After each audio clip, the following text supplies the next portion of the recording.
王毅这次给李在明讲的话，我觉得蛮有施压的味道。两韩的关系要搞好，尤其是你韩国李在明一直希望缓和两韩的关系，不要打仗嘛。那你要先去劝美国不要去敌对朝鲜。那这次川普说，我好像表面上看起来对金正恩示好，说我演习减半缩水，胡说八道。金正恩又不是呆子，韩国出18000人，美国出2万多人，总共4万多人军演，一点都没减少，它只是时间减一半而已。欢迎持续锁定新闻大白话，我是黄运成。首先来为你介绍来宾，第一位是国际政治专家赖岳谦，主持人好，观众朋友大家好。还有前台北市副市长李永平，运成好，大家好。以及前海军舰长吕礼诗。主持人好，各位观众大家好。好，来看到这就是我们台湾的处境嘛，竟然连回到自家这个航空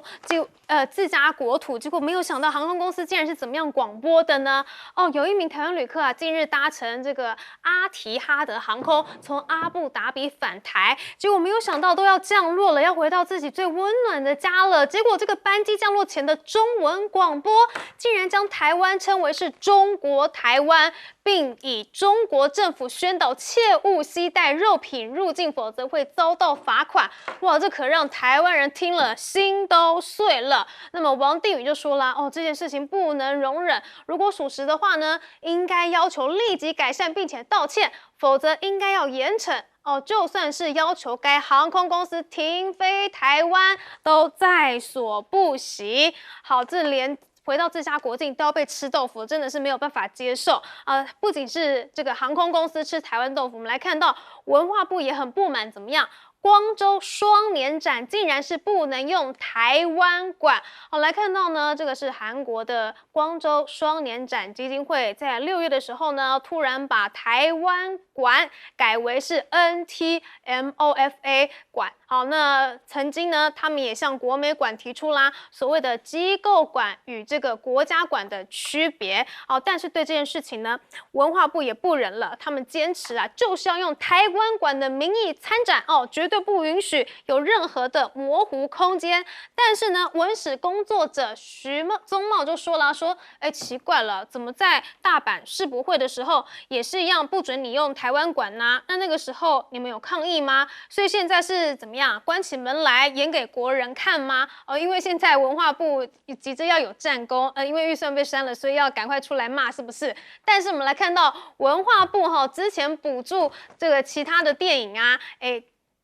功夫成本3亿，结果票房只有4000万啊，冲组成本2000万，票房244万。那我们来看到对岸的这个牛来最近很红的这个电影它的成本只有3万，结果票房9000万，这是怎么样啊？文化部你急着想要有战功，那砸大钱补助的电影竟然是不如中国一个成本只有3万的牛来。不过这个牛来好不好看也不好说啦。但是说到不如对岸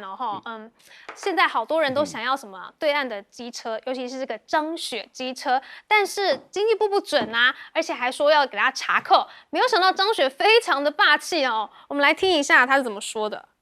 咱们台湾的80被查扣了，我也不知道为什么被查扣，是没有交税吗？还是什么原因？这样子我也不知道我能做什么，但是我想一下我能做啥呢？我第一就是车主去找律师援助，所有的成本我来出，然后你去找最优秀的律师团队来把这个车要回来，我认为应该是能要回来。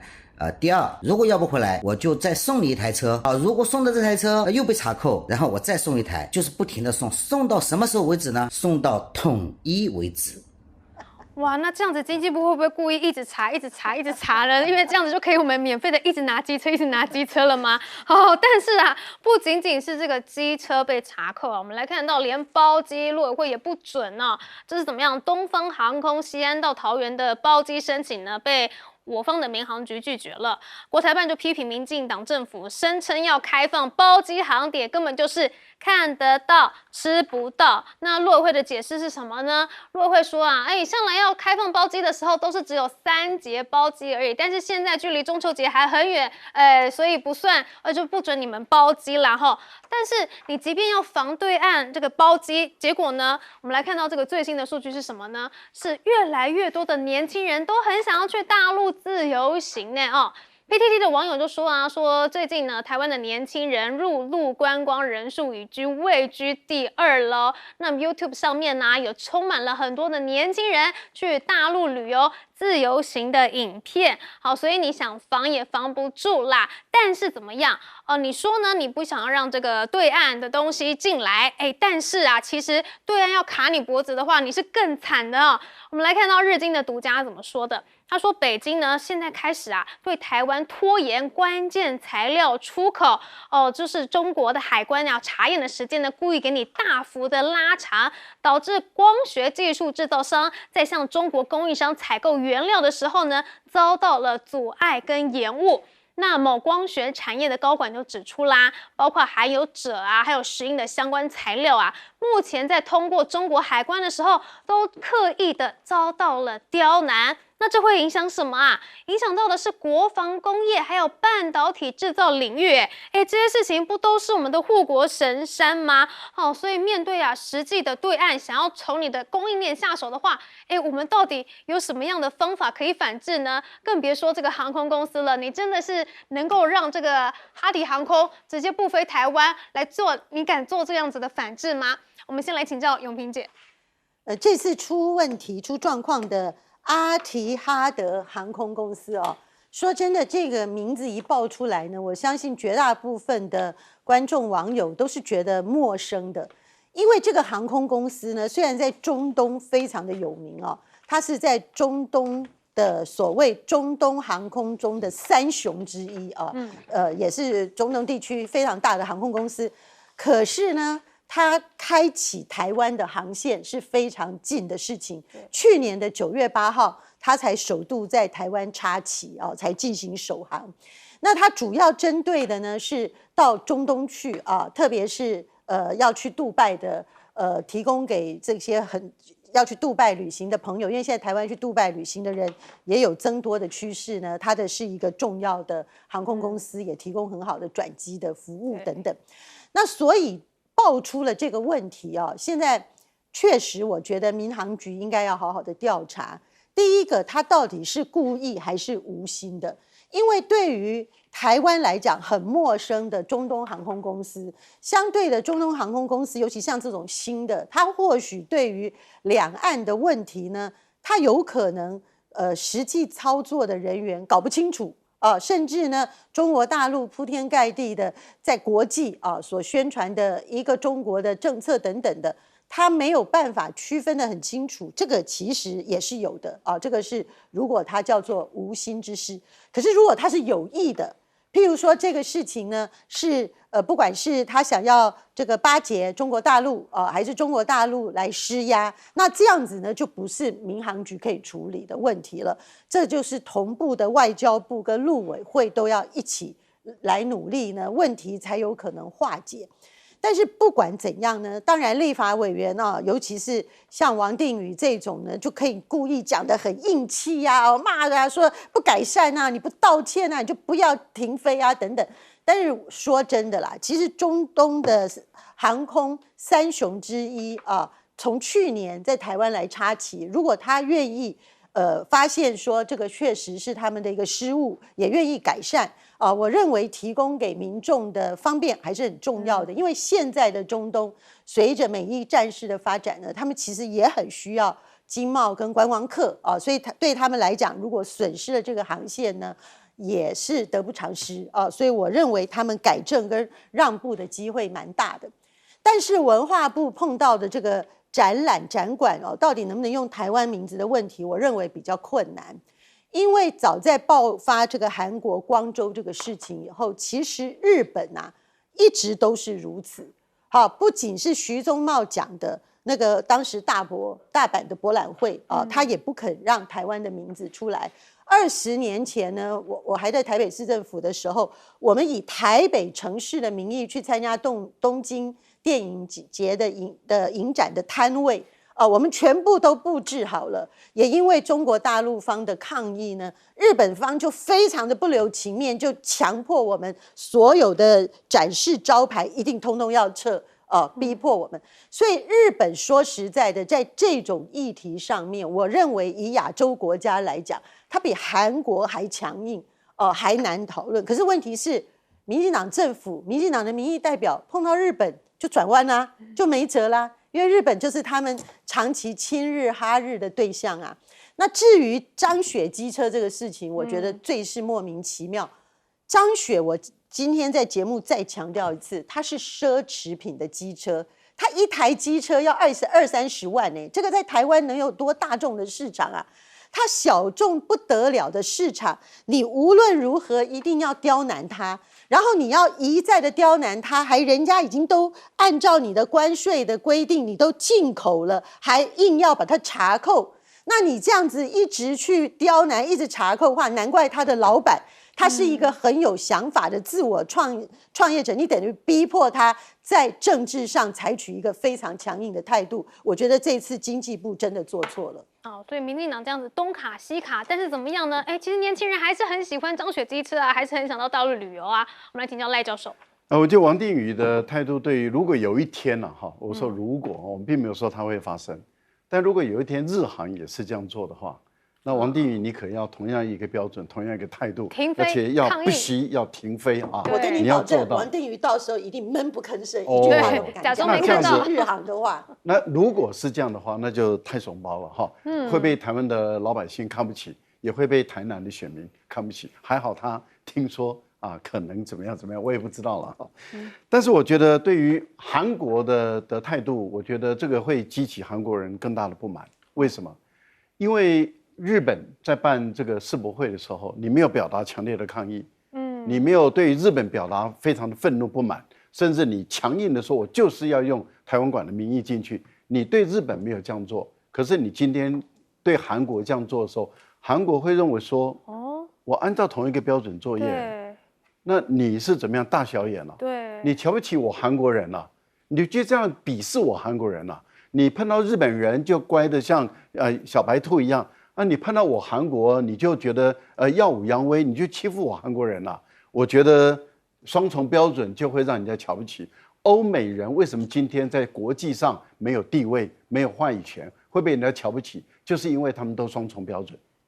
要求别人跟要求自己完全不一样啊。你看以色列怎么杀人都不吭声，然后别人怎么样的话，哇，就那个骂，从早骂到晚，你就可以知道这欧美人今天道德沦丧到全世界人都瞧不起他们，最主要就是因为他双重标准。那台湾现在民进党政府也开始搞这个双重标准，你等于是把日本跟韩国放在不同的水平上的时候，那你等于是白白的，你就是表明了我就是瞧不起你韩国人，我就是要跟你韩国人对抗，我看你韩国人要不要让我进去啊？我觉得这样的一个做法真的是大小眼啊！另外一个，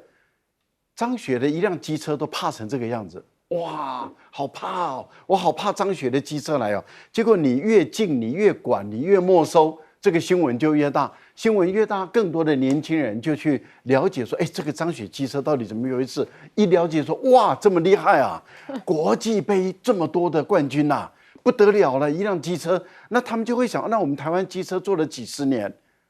怎么到今天还是这个水准？那大陆的机车怎么做成全世界顶标的这个机车？那这个部分里面，这对台湾的年轻人来讲的话，我们台湾，你不是什么东西都国家队吗？你怎么国家队成这个样子都没有一个队？那张雪就做出一个国际顶标的机车，然后你就怕成这个样子，你帮他宣传到现在在台湾知名度高到不得了的高啊！那这个真的是还有包机，坦白说，我们就拿台湾的民众到大陆去跟各位报告一个简单的数字。去年2025年，它比前年2024年增加了16.8%，也就是台湾的民众年轻人越来越多人跑去大陆玩，去年就增加了16.8%。您知道今年2026年的上半年1到6月，这是我们自己统计出来的又增加了25%，比去年再增加25%，哇，才1/4而已。而且绝大部分都是年轻人，去了觉得好玩再去，这代表什么？你不让大陆人来台湾观光，台湾人跑去大陆观光，而且越来越多的情况下，你今天还不让台湾人方便，你就是要整死台湾人嘛！民进党不要老是欺负台湾人，这样是不好的。好，这就是民进党的外交路线是怎么样？对内大声，但是对外很无能啦。我们来请教小舰长。有关于稀土的部分我们看一看日本现在，那它自从去年11月7号整个稀土都被开始管制之后，那实际上来讲，到今年的7月，实际上来讲，原来的存量大概已经用尽了，台湾也是约略如此。所以我们讲到现在中国大陆它的有关于我们讲到锗，有关于石英，那甚至还有铝这些稀土的部分，它现在都是按照那个一笔一笔的来查，而且速度非常慢，也就是等同于日本的待遇，因为日本就是被这样查的。所以我们一天到晚讲国家队，当我们讲到国家队的时候，你有往这一个最基础的这一个材料来考虑吗？那我们来看一下如果我们看这张图的话，我们可以知道上面的这个是石英的部分石英全世界最大的产地32%的就是中国大陆。那如果我们来看第二大的产地是印度，那如果是印度的话，它占17%。我们台湾现在说要引进印度的移工，我想请问一下，我们有顺便交换吗？没有。那如果没有的话，那就糟了。为什么？因为我们讲到锗，那它其实是我们看到这个有关于热成像以及红外线镜头的一个非常重要的核心材料。那另外呢，它跟光纤通讯以及光学的技术也有一定的关系。所以如果现在我们存量要用完了，那我们所谓的 ICT 产业，我们所谓的台湾最有竞争力的部分是不是开始慢慢退后？另外，我们讲到有关于石英的部分，我们看到这个比例，那个中国大陆它可输出的更多，那我们一样。那如果说我们没办法找到那个其他的来源，你可以看到，我们看到这里有法国，这里有德国，你确定他会给我们吗？因为同样的，中国大陆也可能对他们在管制之中，所以我们如果都没有这些关键基础材料的话，那怎么办？至于铝其实是建构一个永久磁点非常重要的部分。如果我们出口的这一个马达，它要创造附加价值，它就要变成永磁的电机，永磁的电机它就要变成它的中间的转子就要变成永久的磁铁，那就是铝啊，我们也没有。那这些问题那个现在都讲我们可以自己做，要3年之后做，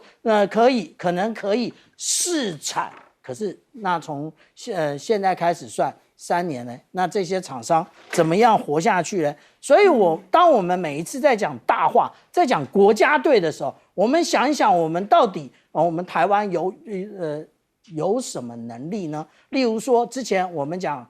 无人机国家队，结果8军团你买的这个无人机是不是被人家贴牌，然后还把这一个中国大陆出口的这个部分给磨掉？而且这是单一现象还是普遍现象呢？不仅8军团，其他的空军跟海军，那还有海巡，你们回去查一查吧。所以关键材料如果被掐住脖子，真的是非常惨啦！不仅是台湾，日本也是。所以我们现在来看看日本的情势。现在呢，高市是不是为了要救民调，所以下了猛药呢？日本在今天早上执行死刑了。这个呢是高市早苗任内首次他是怎么样？这个人是小钢珠店纵火酿成5死的这个人，所以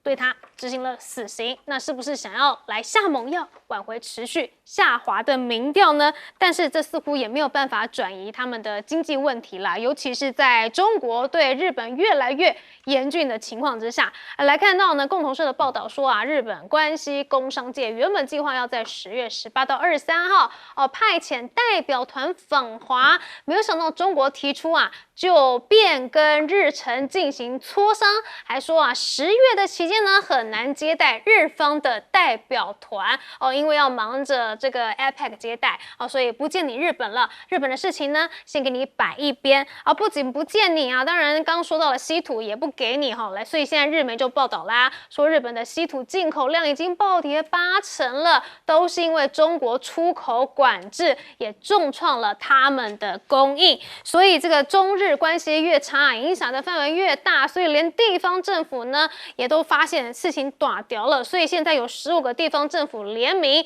要求怎么样呢？去修改日美地位协定。这个文件就说了美军飞机飞行引发的安全问题啊，还有美军基地啊有害物质的泄漏等等的问题呢，都会影响当地居民生活，造成重大影响，有必要用日本的国内法律来对其加以限制。好，但是我们来看到日本呢被中国给边缘化，那韩国呢，就想要趁机卡位咯。我们来看到最近呢，中韩的外长啊是见面了，而且两方呢关系是非常的好。我们就来看到20日的早晨啊，王毅才和南韩的外长一同漫步。那这个南韩的外长赵显啊也说啦，说相信这个汉城都城的城墙，还有南山的绿荫以及首尔的风景融为一体啊。这一次的之旅呢，能够为喜欢爬山的王毅外长留下美好印象，还说即将迎来韩中建交35周年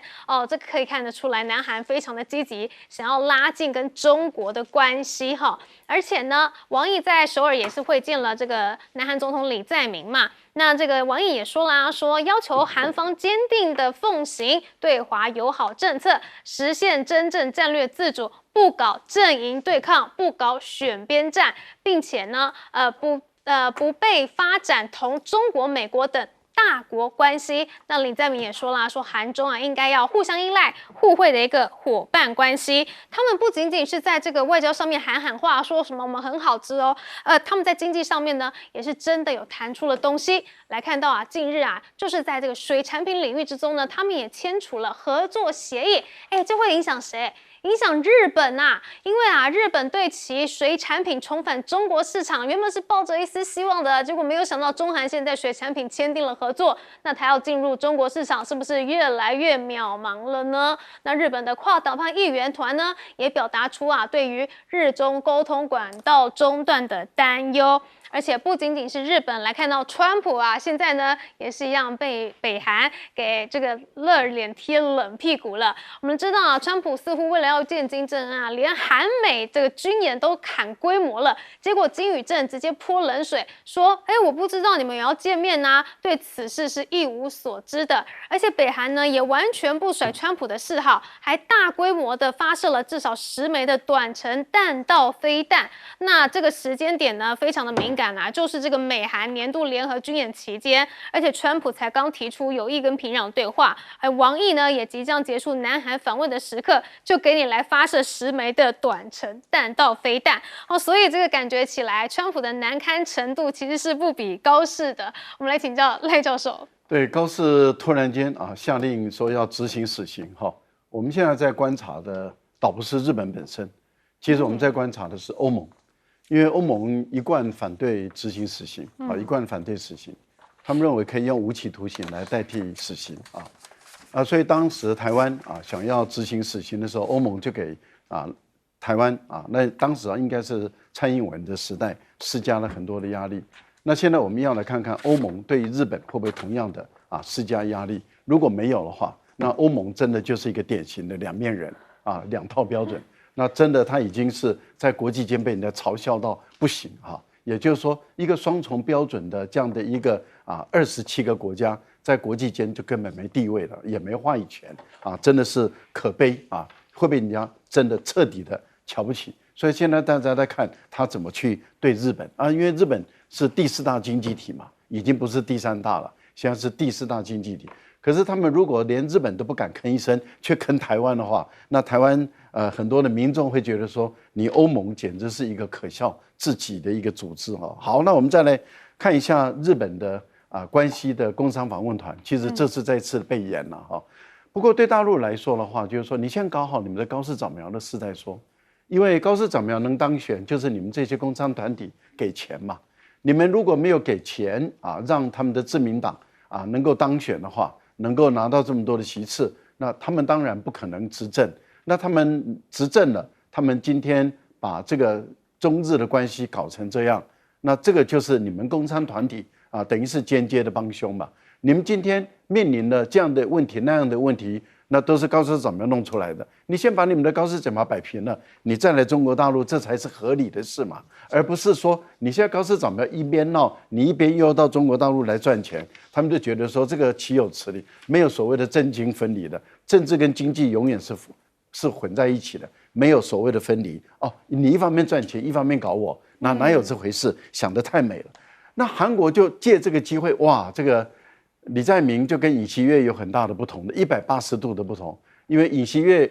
我们都知道他跟中国的关系搞得很紧张，跟朝鲜的关系搞得更紧张，都快要打起来。然后他弄了半天以后，就是希望跑到美国去唱那个 American Pie 哈，开心的不得了。结果今天被以叛国罪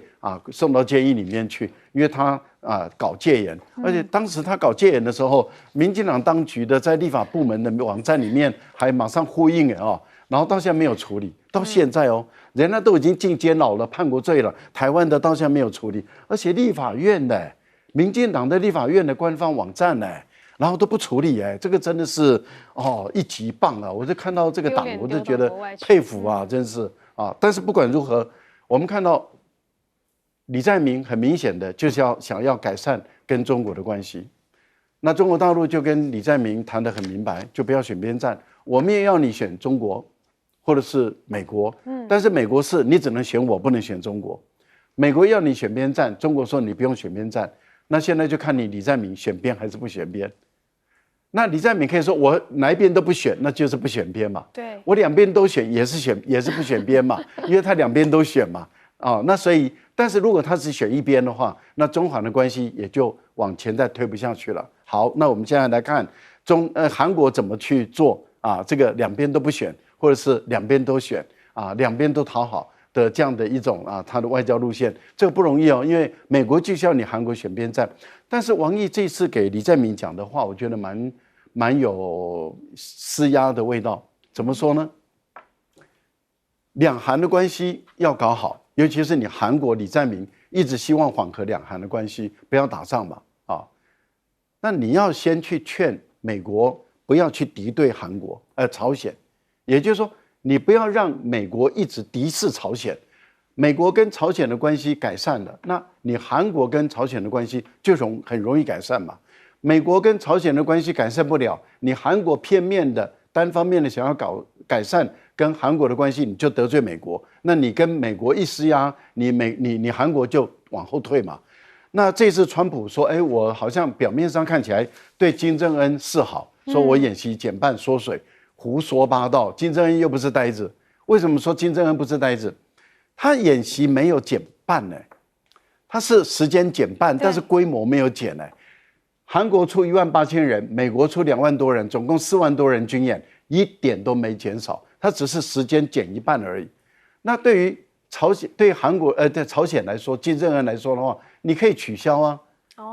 你不取消，你还搞军演，而且规模也没变少，你只是天数变少而已。那我导弹照打那我只是少打10发，我本来肯定要打20发所以这个北韩是完全不给川普一点面子。我们来请教小舰长。刚刚我们主持人讲不给面子，那我们回想一下，2017年到2019年的时候，他们互称对方一个叫火箭人，一个叫老还颠可是他们见过好几次面，但是等到川普2.0，川普上任之后没有多久，也就是隔了4、5个月，川普就透过这一个联合国的代表团，交给朝鲜的代表团一封他亲笔的书信，人家连收都不收。你想一想，北韩的代表团他有什么底气敢不收你的这一个川普的一个书信？那这不是我个人在讲我们来看看这也就是当时的新闻报道，也就是他川普其实想重启对话，那但是呢，我们看到多次试图还不是一次是很多次，但是驻联合总部的一个北韩外交官断然拒绝接受，真是胆子很肥为什么？因为一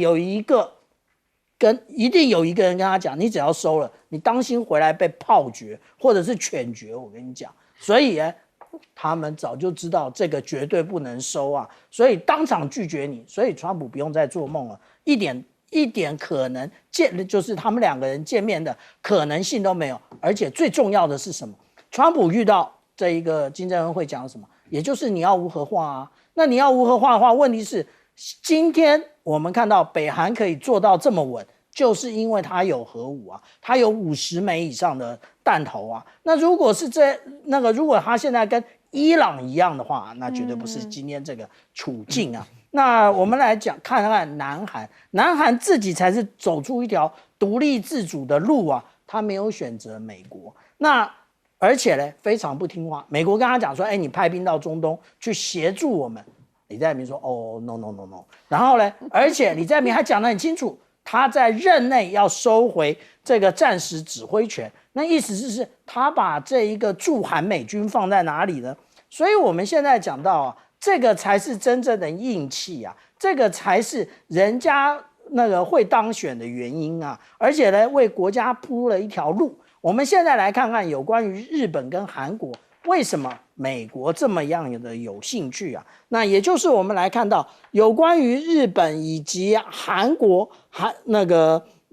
还有美国，其实也就是当这个印太的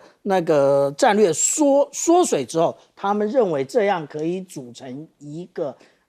亚洲的北约。但是你也不用想，为什么尹锡悦就不同意了？因为这样一个就是摆明了要对抗中国大陆、朝鲜以及俄罗斯。那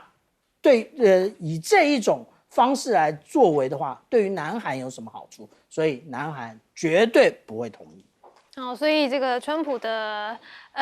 心头好呢，看来是没有办法成真了。但是我们来看到这个日本啊，执行了这个死刑，能够转移他民调下滑的焦点吗？请教永平姐。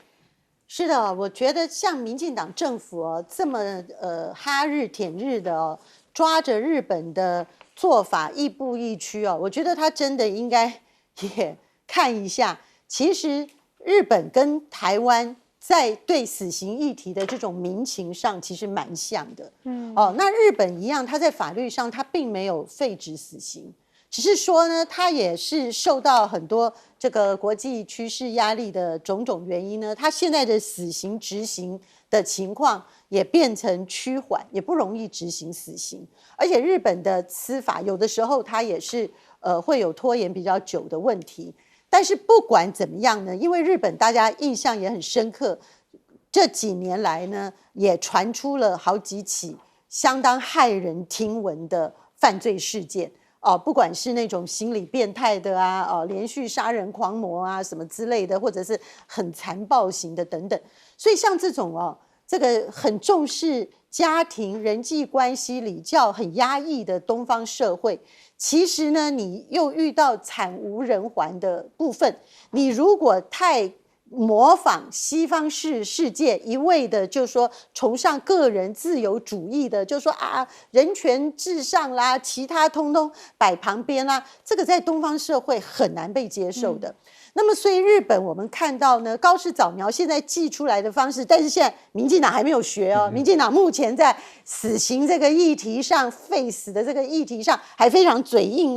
对不对？不管是这个要发动公投啦，这个大法官的部分台湾的死刑真的越来越难，然后民众的抗议之声越来越大。那高市早苗呢，说实在的，他今天执行死刑也在类似的社会氛围背景，而且呢他的处境其实跟赖清德很像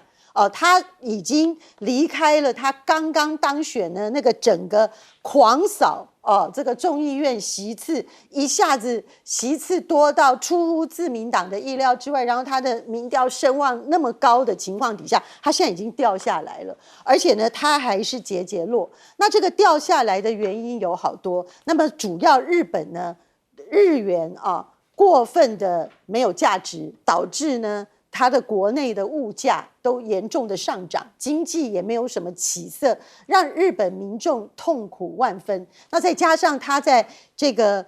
一些法案方面不得人心，特别是它要扩大军备的部分，也让日本的和平派呢非常的愤怒等等。所以它的民调下滑的情况下，高市早苗都知道要用执行死刑，赶快来挽回民意。那民进党这么哈日的民进党有没有得到启发呢？好，不仅仅是高市民调往下滑啦，川普也是民调往下滑。我们来看到他现在在中东呢是陷入了泥沼，所以呢他又说了要对伊朗祭出史上最严厉的制裁。那么美国财长贝森特也说啦，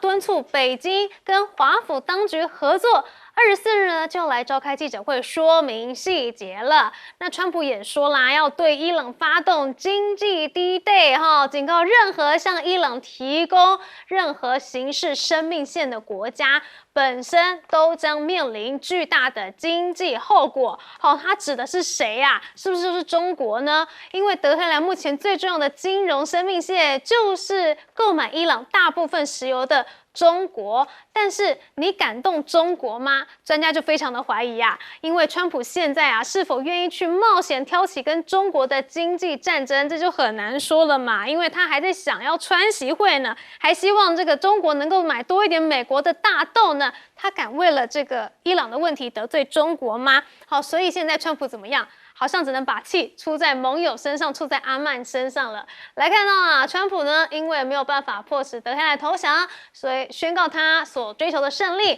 所以他是越来越常怒批盟友了。我们知道周一开始他就威胁要炸烂阿曼。好，那前美国的外交官艾尔就认为把川普的作为比喻为冰河时期，很像什么？很像在沥青坑中猛烈挣扎，并且缓缓下沉的长毛象，就是怎么样？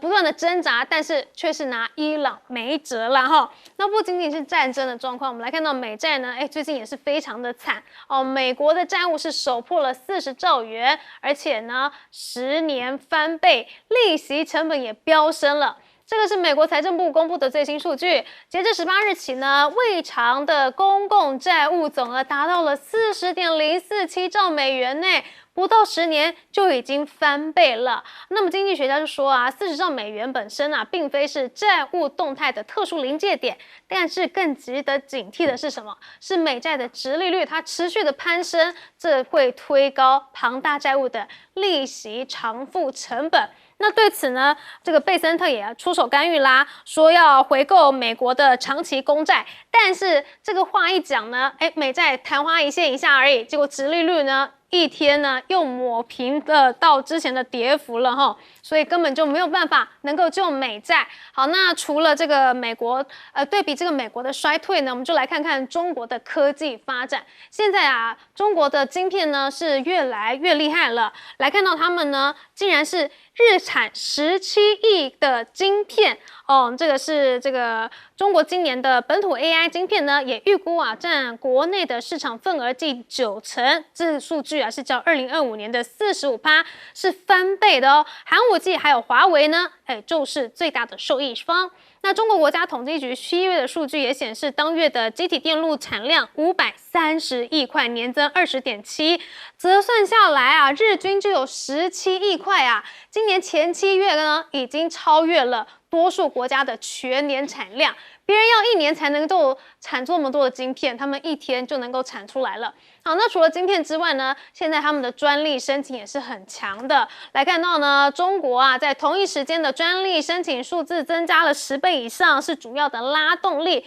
中国自2011年这个跃居全球首位之后，就持续的增长，到了2024年已经达到2位数以下的合计的1.3倍了。相较而言呢，日本的专利是越来越少了。好，除了专利之外呢，机器人也是中国的强项。我们来看到呢，现在的全球规模最大的机器人赛事之一的机器人世界杯，今年是在这个仁川举办。但是在人形机器人的组别当中呢，大量的使用的是什么？中国大陆的加速进化机器人，几乎每个队伍呢都是大陆的机器人，有38支的参赛队伍都是使用了这个该公司的机器人哈。所以从晶片专利到机器人这个中方呢可以说是完全已经突破了西方的围堵了吗？我们来请教赖教授。我觉得贝森特跟川普扬言要对于伊朗实施史诗级的就史无前例、最大规模的制裁当然很多人就开始联想到说，那一定是针对于中国大陆而言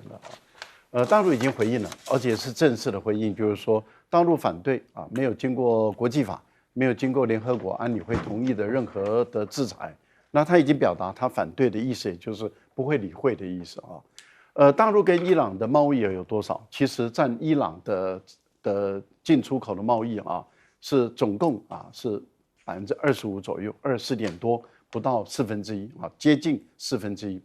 但是伊朗的能源就是石油，90%都卖到中国，那赚来的钱有一部分是从大陆买商品进来，另外一部分它就是从阿联酋以及从这个土耳其，还有这个海湾的一些国家，欧盟也有哦，跟欧盟大概买8%左右的这些商品进到伊朗来，所以美国如果要对于中国大陆下手的话，美国它一定会承受的就是中国大陆的反制。那有人说，如果大陆不买伊朗的油，会不会影响大陆的能源？不会的，因为伊朗的能源占中国大陆的整个全球能源的进口不到10%，所以它的比重并没有大到说它会影响到大陆，因为大陆很大的能源它从俄罗斯那边进来，从这个沙特阿拉伯，还有从非洲一些不同的国家那么都有，甚至澳大利亚很多国家它不是澳大利亚，它还有从其他的国家里面都有进来一些能源。那因此呢，伊朗的能源并不占中国大陆进口能源的最大宗，但是却是伊朗出口的最大宗。那以中国大陆目前的经济实力来说的话，美国没有办法制裁中国大陆，因为美国制裁大陆，大陆就反制裁。我们也看到了，从川普上来打到现在，对于川普来讲，他自己受不了。拜登打了4年，拜登这个连任失败，民主党这个落选。其实第一任的川普也是因为跟中国大陆打贸易战，结果也造成共和党的失败，所以川普自己心知肚明，说跟中国大陆打不赢这场贸易战。因此，很多的媒体记者就问贝森特说：“那如果是中国，你怎么办？”贝森特讲说：“我相信他们应该会这个理性的判断我相信这个油价这样子能够控制。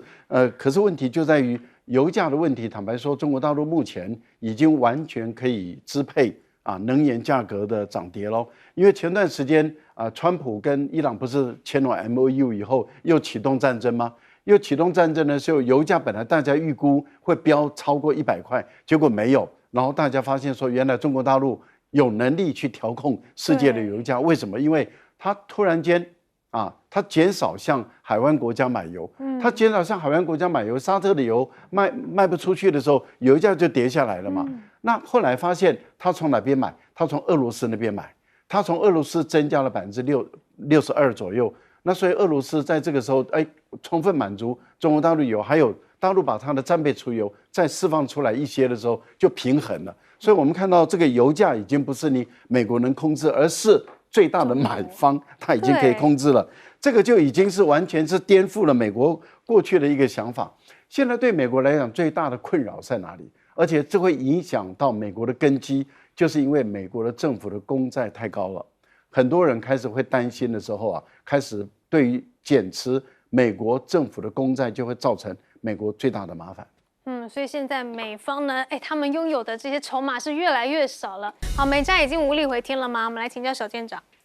曾经写过《帝国》一书的这个福格森他在今年5月7号的时候，在英国政经学院他提出了一个福格森定律。那这个定律讲的是什么？也就是他谈到说，如果一个大国支付的债务都已经这债务的利息都已经超过他的这一个我们讲到国防预算的话那其实这个霸权地位很难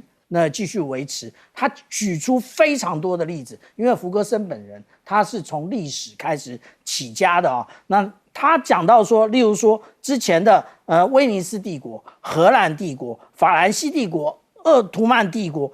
奥匈帝国以及大英帝国，全部通通都是如此。那现在我们看到的叫做美国，美国它现在的这个债务呢，是它的这一个